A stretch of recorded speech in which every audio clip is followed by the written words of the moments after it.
سکون ہمیشہ یہ نہیں کہ زندگی میں کوئی مسئلہ نہ ہو.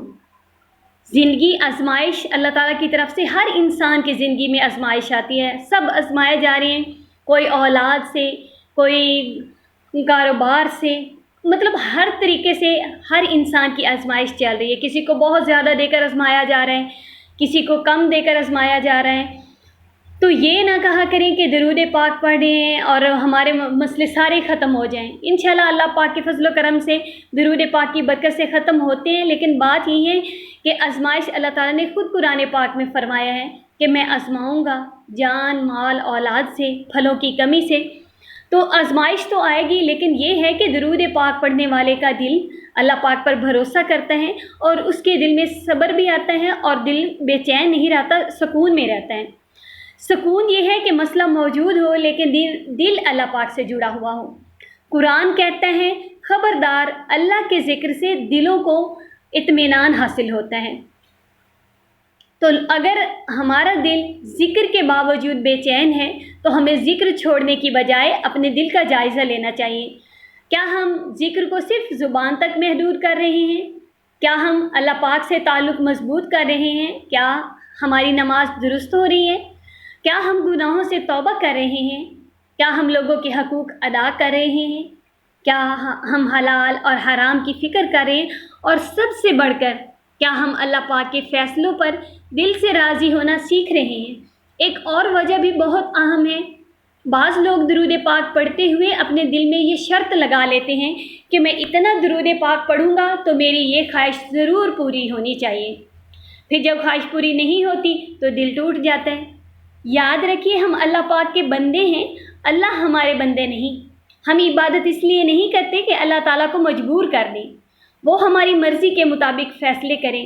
ہم عبادت اس لیے کرتے ہیں کہ ہمارا تعلق اپنے رب سے مضبوط ہو. آپ درود پاک پڑھیں، دعا کریں، اللہ پاک سے مانگیں، لیکن نتیجہ اللہ پاک کے سپرد کر دیں. کہیے یا اللہ اگر یہ میرے حق میں بہتر ہے تو عطا فرما، اور اگر میرے حق میں بہتر نہیں تو میرے دل کو اس سے ہٹا دے اور میرے لیے اس سے بہتر فیصلہ فرما. یہ کیفیت انسان کے اندر عجیب سکون پیدا کرتی ہے.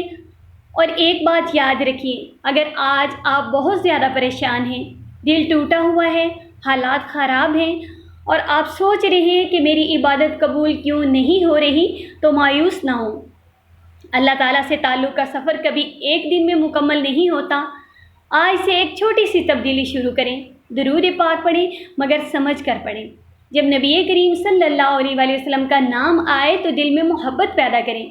اپنی زندگی میں ایک سنت لانے کی کوشش کریں. ایک گناہ چھوڑنے کا فیصلہ کریں. کسی ایک ناراض شخص کو معاف کر دیں. کسی ایک ضرورت مند کی مدد کر دیں.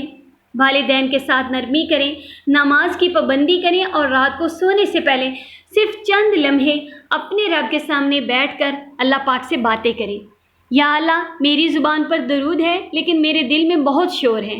یا اللہ میرے دل کا یہ شور ختم کر دیں. میرے دل کو اپنی محبت دیں اور اپنے محبوب صلی اللہ علیہ وآلہ وسلم کی سچی محبت دیں. میرے گناہوں کو معاف فرما. میرے دل کو حسد، تکبر، غصے اور دنیا کی بیجا محبت سے پاک فرما اور مجھے ایسا سکون عطا فرما جو حالات کے بدلنے کا محتاج نہ ہو. یہ دعا لازمی کیجیے. یقین کیجیے جب انسان کا تعلق اللہ تعالیٰ سے مضبوط ہونے لگتا ہے نا تو وہ آہستہ آہستہ سمجھنے لگتا ہے کہ سکون چیزوں میں نہیں، اللہ تعالیٰ کے ساتھ تعلق میں ہے. اور شاید آج آپ کو یہی پیغام سننے کی ضرورت تھی. اگر آپ کثرت سے درود پاک پڑھتے ہیں لیکن دل میں سکون نہیں تو درود پاک کی تعداد کم نہ کریں، بلکہ درود پاک کے ساتھ ساتھ اپنا دل بھی اللہ تعالیٰ کی طرف لے آئیں. زبان کو درود پاک سے تر رکھیں، دل کو ذکر سے زندہ کریں، آنکھوں کو حرام سے بچائیں، رزق کو حلال رکھیں، نماز کو مضبوط بنائیں، لوگوں کے حقوق ادا کرتے رہیں اور اللہ پاک کے فیصلوں پر بھروسہ رکھیں. پھر حالات دیکھیں کیسے بدلتے ہیں. صرف حالات کے بدلنے سے نہیں آئے گا سکون، اللہ پاک پر بھروسہ کرنے سے آئے گا. آپ کے اندر سے پیدا ہونے والا شروع ہو جائے گا.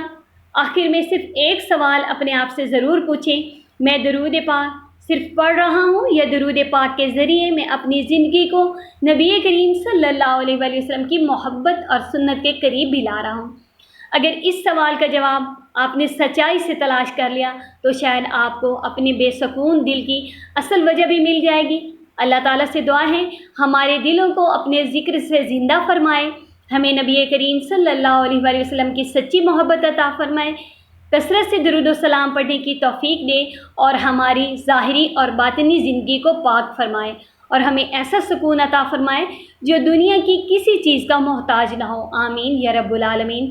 اگر یہ پیغام آپ کو اچھا لگا تو آپ دوسرے لوگوں کے ساتھ بھی شیئر کریں، ممکن ہے کسی ایک کا پڑھا ہوا درود پاک آپ کے لیے صدقہ جاریہ بن جائے۔